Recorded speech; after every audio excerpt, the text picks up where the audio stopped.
SIR নিয়ে রাজ্যে একটা আতঙ্কের পরিস্থিতি তৈরি হয়েছে।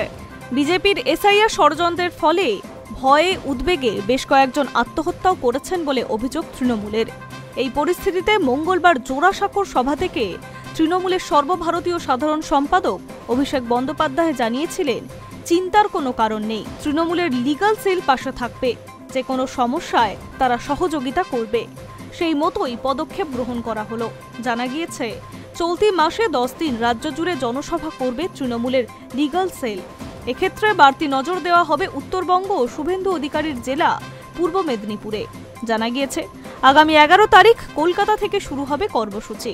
ওই দিন মন্ত্রী চন্দ্রিমা ভট্টাচার্যের নেতৃত্বে একটি মিছিল হবে।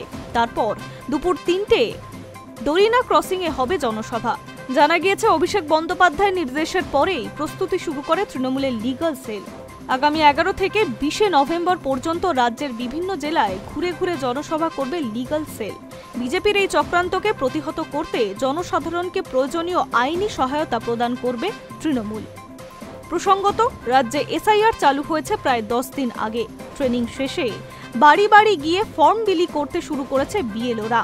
কিন্তু ঠিক কি করতে হবে তা নিয়ে রাজ্যবাসীর মনে প্রশ্নের ভিড়।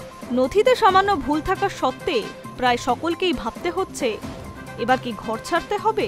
অভিষেক সাফ জানিয়ে দিয়েছেন, একজনেরও যদি নাম বাদ যায় বৃহত্তর আন্দোলন হবে। তবে তাতে আতঙ্ক তো রয়েছে। সেই ভয় কাটাতেই তৃণমূল সেনাপতির নির্দেশে ময়দানে নামছে legal cell. High news network.